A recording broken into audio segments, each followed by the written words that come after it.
It's March.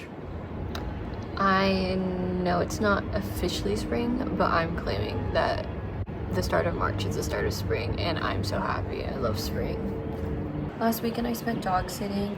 It was nice. It was like getting to take a little vacation, get to live on my own again. And the house is just so beautiful. Since I last filmed, I finished The Wind-Up Bird Chronicle. If you read Murakami, then this is like classic Murakami. Just a man and his weird dreams, and he walks through walls and goes down into wells and stays there for a few days. So, you know, the usual. Currently I'm reading Intermezzo. Leah got this for me for my birthday, and she also got me this Monet bookmark, and I love it. It's so cute. She does a really good job of making characters that are really realistic and that you sort of hate and you sort of pity at the same time. There's one chapter in here. It's about this puzzle that's like a liar, and the liar says all his hats are green, so then can you conclude if he has hats or not? Reading that chapter, I was like, oh yeah, this is gonna be one of my favorite books, because I love like logical fallacies and validity statements, and I'm like, oh, this dude is so me. I'm so excited for March. I love spring. I think March will be fun. Kaylee visiting, spring break. Me and Caitlin baked banana bread cookies the other day when we were at Biscuit's house, dog sitting, and those were really fire, and it made me crave banana bread, so here it goes.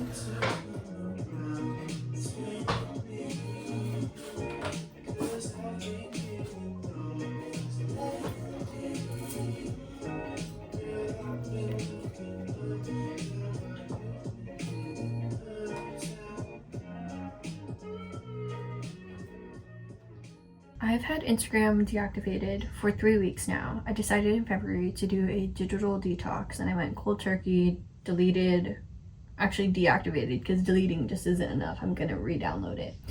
Deactivated both my private and public Instagram account, and haven't been on it since. It's funny because you think it's such like a first world problem, just like not having a singular app anymore. But it literally felt like withdrawals after. I felt anxious for no reason, or seemingly no reason. I didn't know what was causing it. And then I realized it's my lack of Instagram, which is funny because I already had so many measures in place to not go on it. I didn't even have it on my phone to begin with. I only had Instagram on my laptop. I would use it on Safari, so I wouldn't post because posting is what took up most of my time. But I think deactivating it and that anxiety that it caused was more so from a lack of my presence on social media rather than like lacking an ability to scroll. So I wanted to update and talk about what I've learned since my almost a month now without social media. Did I mention that the only social media I have right now is Pinterest and YouTube? I don't know, but yeah, that's all I use. When I had Instagram, I identified so much with my posts and my feed and the online persona that you created. I would stalk my own account and my own posts, pretend like I'm in someone else's shoes, look at myself through their eyes, judge me through someone else's eyes, and remind myself of who I was. Like, how backwards is that? When I deleted Instagram, it felt like I deleted myself, like I didn't exist anymore. Now that I don't have Instagram, and I'm slowly forgetting like what my posts were, what my account was like, and no one is able to perceive me, so I'm not able to assume what other people's perceptions are of me. The concept of myself has been narrowed down back to just me, where it should have been all along. There's so much freedom and relief not having to post anymore or not having to curate myself. Even though I feel anxious because I don't have social media, I also feel less anxiety because of it, and I think slowly that the former anxiety will dissipate. Going off social media is the act of rebellion. But then you could also argue that you can be more authentic while having social media by just posting what you want to post, posting more raw photos, more organically, less curation. I tend to go for the extremes and just quit things cold turkey. So I knew that was what I would do instead of posting more. Like that actually seems harder for me. Like it's easier for me to not post at all and not have Instagram than to post authentically, which is bad. One thing that was holding me back from deactivating my Instagram account was the thought of having a gap on my feed. So there would be like a few months or I don't know, a year where my life just doesn't exist on my account. It feels like I've been writing in a journal and then I just abruptly stopped all of a sudden, and then I'm gonna continue without any like summary, no context. I want it continuous. I don't want a gap, but it's okay. You don't need to be constantly documenting your every move. Let yourself disappear. I think it's crazy though. I've had Instagram since 6th grade. I've been posting consistently since 6th grade. Back in high school, I'd post so much. Like, I'm just too known. Like, I know people aren't actually thinking about me that much, but why am I sharing so much? Why was I? Oh, one thing that's been interesting is not having my Instagram account. I can't look back at my photos anymore. I also deleted every single photo on my camera roll and moved it all into iCloud. The only things in my camera right now are from this month. So that's been interesting, not clinging on to the past. And I think that's good because I constantly compare myself to my past, like how I looked, how my life was, how I was feeling at the time. It's nice to just let yourself forget about that. And moving in silence is so fun. Privacy is power. Privacy really is power. It's so fun to do things and have no one know about it. Go places and not take a photo of it. Of course, I'm like vlogging, so it feels like I'm still capturing my life in some way. But to me, vlogging is more like journaling. I feel the need to like document my life somehow.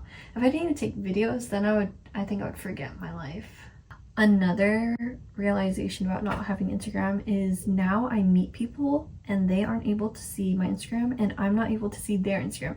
And so I really have to judge people literally on their personality, and I only know of them what they share with me or what I ask. To be judged purely on how they met you in real life and your real life interaction and connection without these like preconceived ideas of you from seeing your Instagram, or like these expectations of how they think you are gonna be.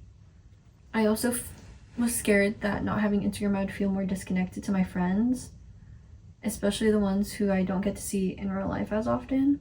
But I still text all my friends, still call my friends. When I see them in real life, I get firsthand a story time of what they've been up to. I don't have to like passively learn about them through Instagram and then not reach out because I already know what they're up to, you know? Like when I see friends, we actually have things to talk about. I was really worried about deleting Instagram because I was scared of how are people going to contact me? How are people going to get in touch with me? What if someone needs to get in touch with me and they can't anymore? Maybe there's someone out there trying to get in touch with me and I don't know. But so far, nothing bad has happened. Numbers exist. Like phones are already meant to keep people in touch with each other. Numbers exist. Y'all can just text me. Like, it's not that serious. I don't know why I thought that, like, you could not live without Instagram. Like, to function, you must have Instagram. Like, how are people gonna contact you? Girl. And I realized I don't get FOMO. Like, I do not care what people are up to. I realized I follow so many random people who I've never met in real life or will never see again. And now I'm slowly forgetting every single account that I've followed. And now those people don't exist in my world anymore. Just all those like random people from school or whatnot. You absorb so many things and overstimulate your brain so much with all this random information that isn't necessary. Knowledge of people's lives that are irrelevant to yours. Now that I'm not consuming all this media that's forced upon me, everything that I look at is so intentional and so personal to myself and beneficial to myself. The things I'm literally seeing in real life with my eyes is stuff that I'm choosing consciously. And I love like how my life looks. I love what I'm taking in. You know that Black Mirror episode where someone's stuck in the monkey's head, and so can only see out of the monkey? I just keep imagining there's like a little person in my head and it can only see the world out of my field of vision.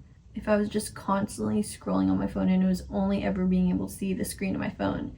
Like, do it for the tiny person stuck in your head. Look somewhere else. I can't remember what my screen time was before I deleted Instagram, but now it's only 5 hours.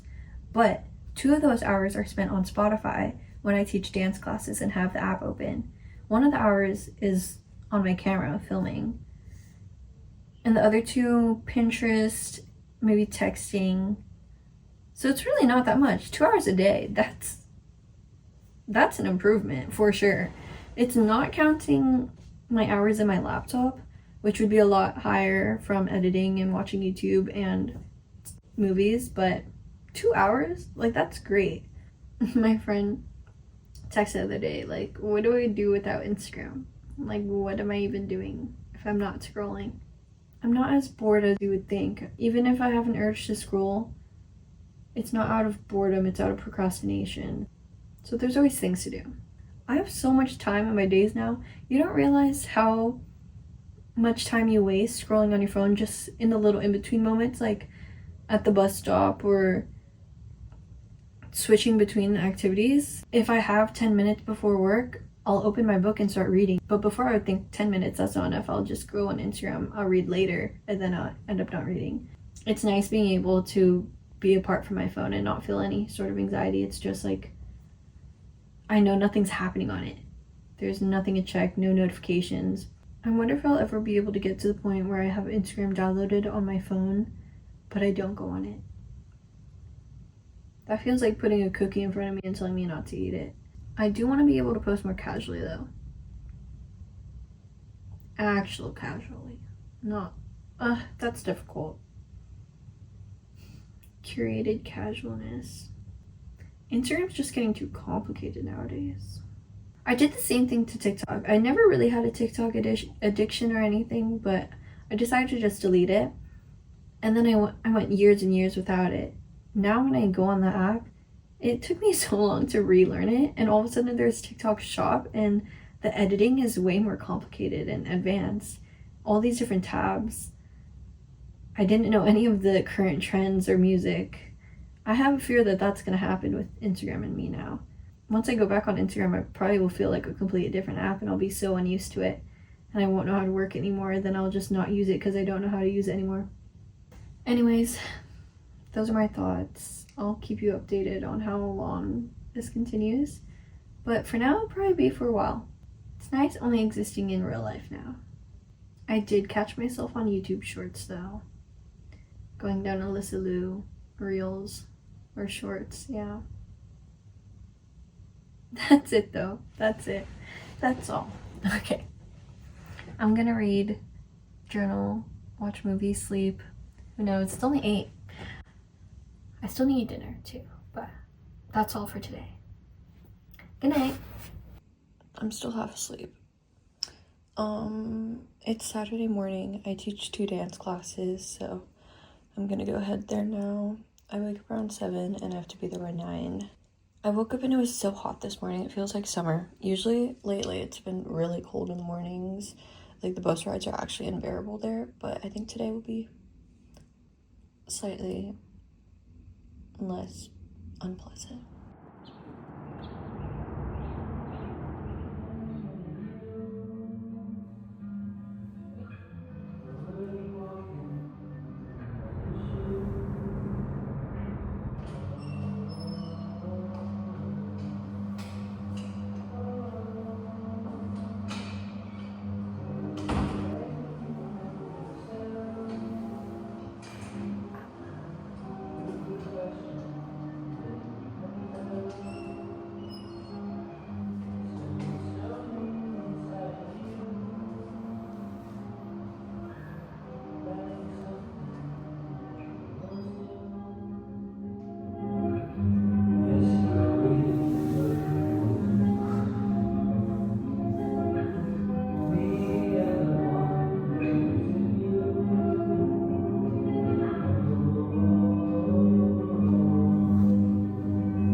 Well, this looks like I'm stalking everybody.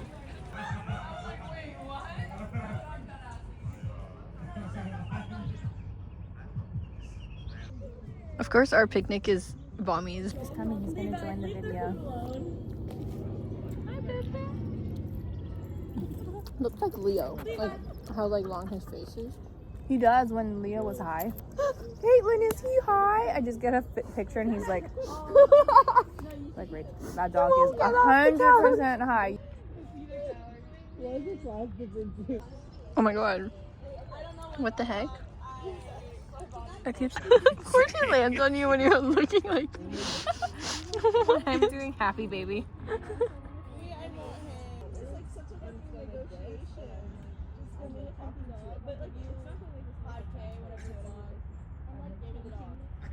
Wait, what the heck? Why does it like this so